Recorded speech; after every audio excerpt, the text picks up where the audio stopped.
একনেকে অনুমোদন পেল চীনা অর্থনৈতিক অঞ্চল। ৭,০০০ কোটি টাকার ৫টি প্রকল্প অনুমোদন।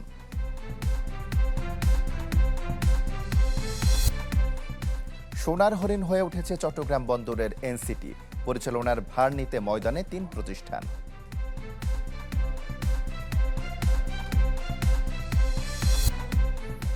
তিস্তা মহাপরিকল্পনা সহ উত্তরাঞ্চলের বিভিন্ন খাতে নেই বরাদ্দ, ক্ষুব্ধ নাগরিক সমাজ।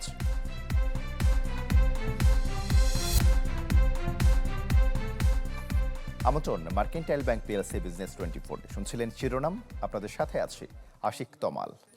প্রধানমন্ত্রী চীন সফরের আগে দীর্ঘদিনের ঝুলে থাকা প্রকল্পের অনুমোদন মিলল একনেকে। চীনা অর্থনৈতিক ও শিল্প অঞ্চলের জন্য সহায়ক অবকাঠামো নির্মাণে খরচ ধরা হয়েছে ৪,১৮৯ কোটি টাকা। প্রধানমন্ত্রীর সভাপতিত্বে একনেক সভায় এ অনুমোদন দেওয়া হয়।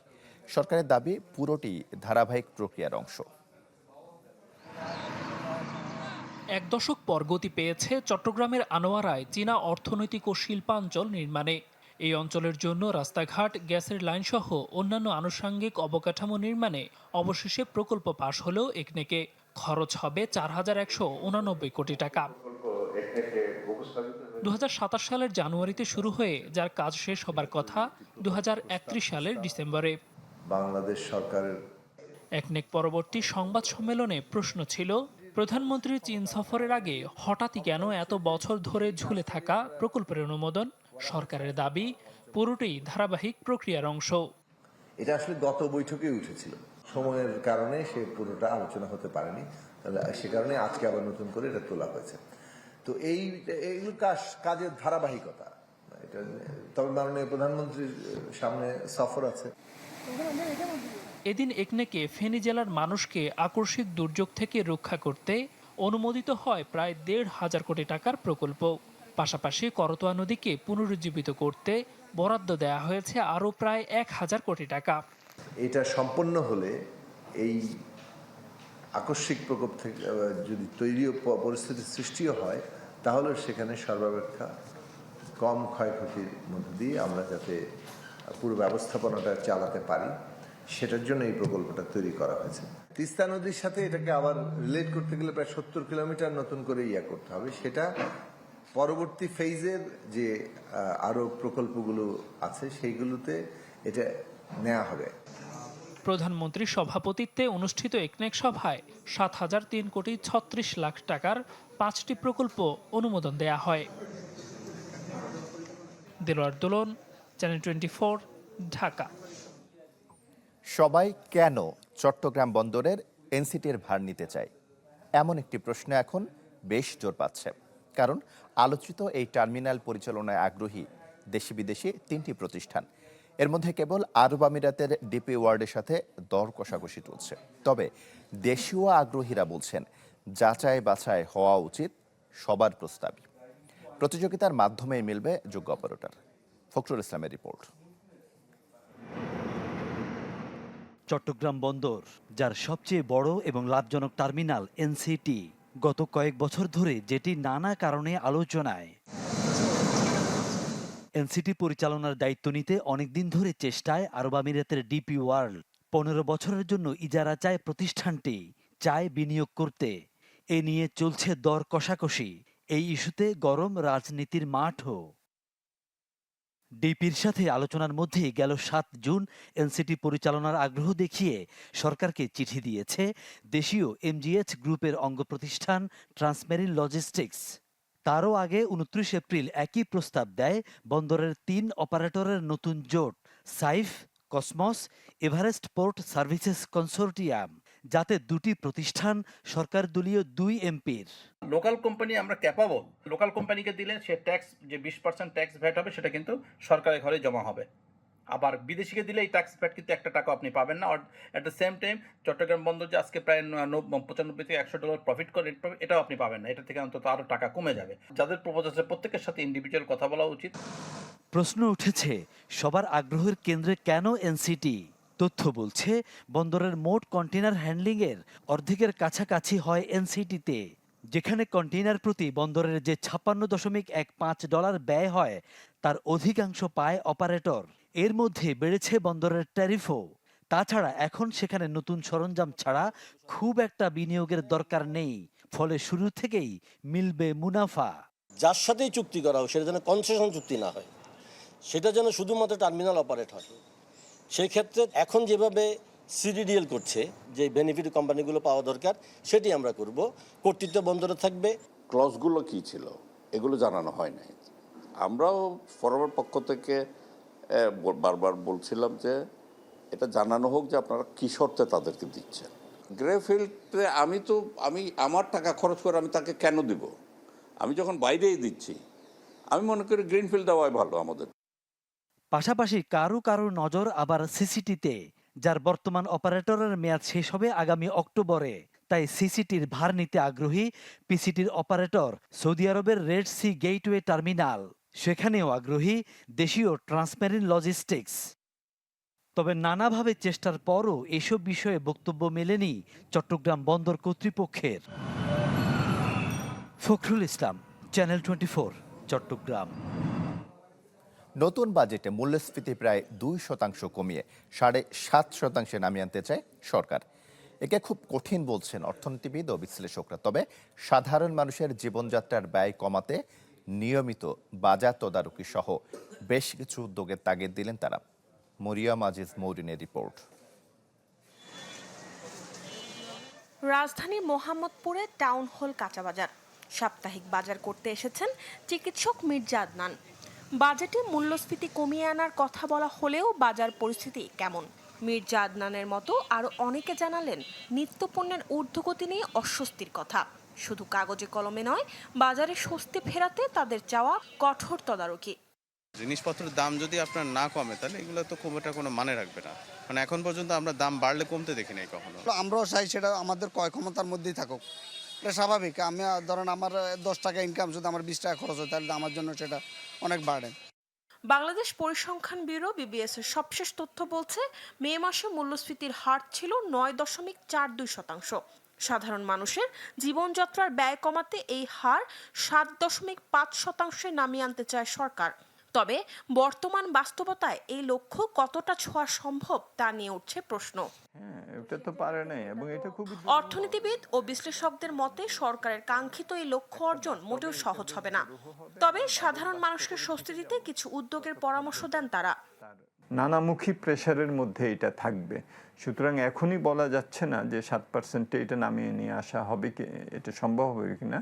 তবে এটা বেশ দুরূহ হবে এবং বাজেট বাস্তবায়ন এবং সরকারের বাজার ব্যবস্থাপনা এই দুটোর উপরে নির্ভর করবে যে এটা আমরা করতে পারবো কিনা। সাপ্লাই অ্যান্ড ডিমান্ড, সাপ্লাইয়ের যে পণ্য সরবরাহের যে সমস্যাটা, যে দেখা যাচ্ছে ওখানে 25 টাকা দাম, সেই জিনিস এসে কাউরান বাজারে 125 হচ্ছে। কেন হচ্ছে? এই যে সরবরাহের লাইনে এখানে যে কোথায় ভুক্তভোগী, যেটা চাঁদাবাজ বা যাই বলি, এগুলো কমাতে হবে। এসব উদ্যোগের পাশাপাশি কার্যকর ও বাস্তবসম্মত মুদ্রানীতির তাগিদও দেন তারা। Mariyam Aziz Maurin, channel 24, Dhaka. Mercantile bank PLC business 24 একটা বিরতি নিচ্ছি, ফিরছি একটু পর, সাথেই থাকুন।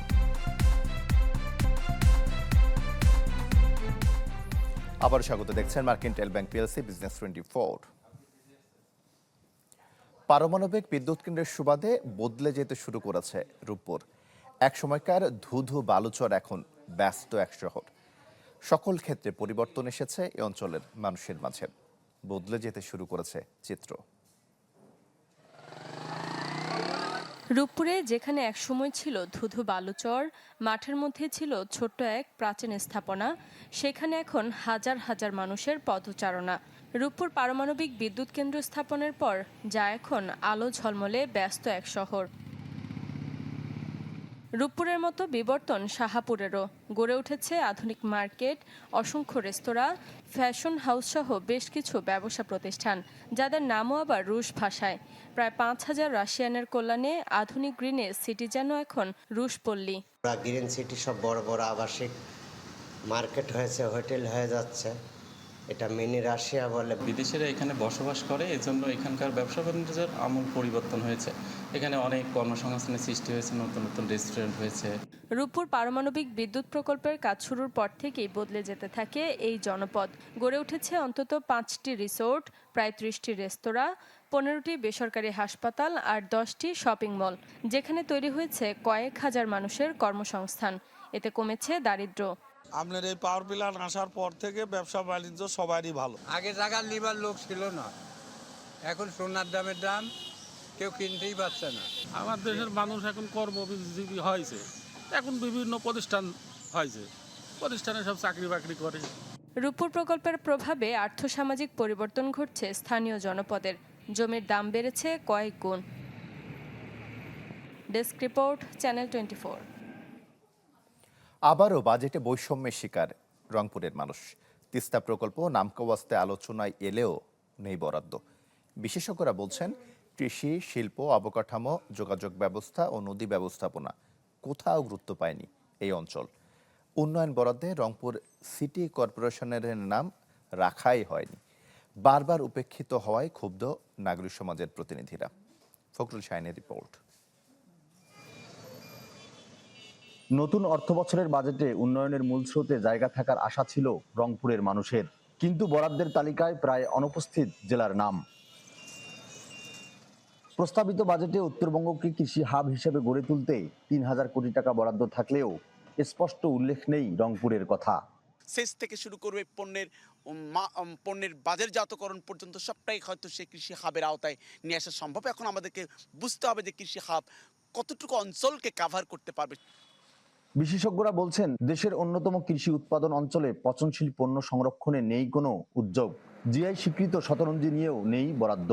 এই অঞ্চলে হাড়ভাঙা আম, যেটা জিআই পণ্য হিসেবে স্বীকৃতি পেয়েছে, সেই পণ্য সংরক্ষণ এবং এই অঞ্চলে যে কৃষি পণ্য আছে সেই কৃষি পণ্যগুলোকে সংরক্ষণ করবার জন্য বাজেটে কোনো বিশেষ বরাদ্দ আমরা দেখিনি।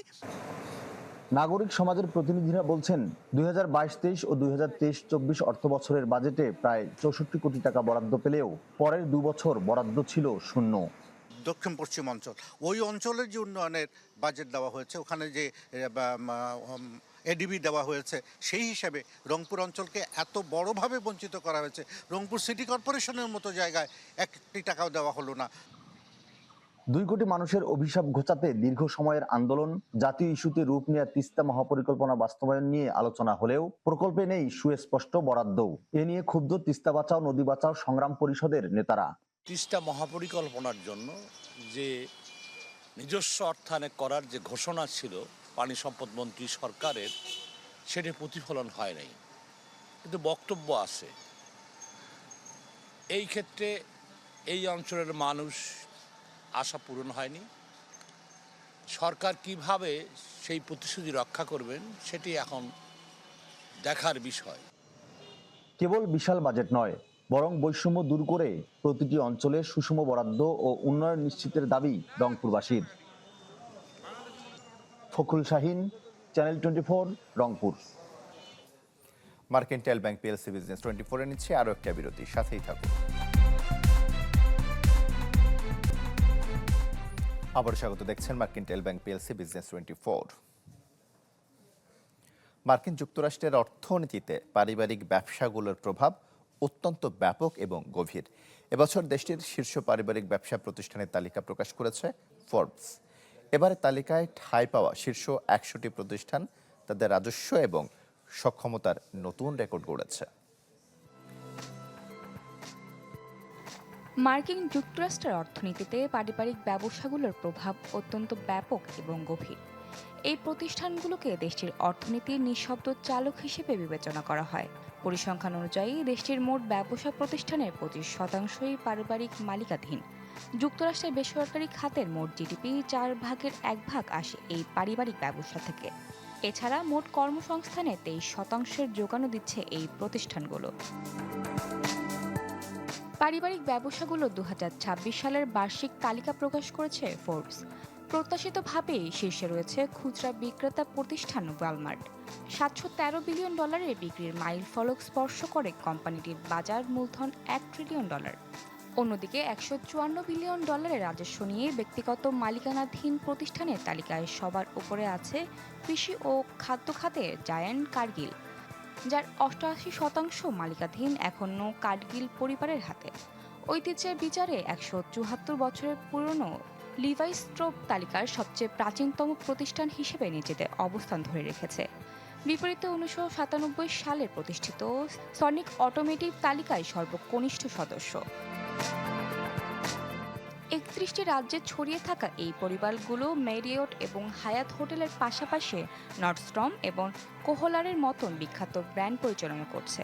তালিকায় M&M's চকলেট, পারিউ চিকেন এবং কুইক কংক্রিটের মতো নিত্য প্রয়োজনীয় ব্র্যান্ডগুলো অন্তর্ভুক্ত রয়েছে। দীর্ঘমেয়াদী লক্ষ্য নিয়ে পরিচালিত এই পারিবারিক ব্যবসাগুলো মার্কিন জিডিপির অন্যতম প্রধান চালিকা শক্তি হিসাবে কাজ করছে। Desk report, channel 24। Mercantile bank PLC business 24 এই ছিল এখনকার মতো। এতক্ষণ সাথে থাকার জন্য ধন্যবাদ সবাইকে।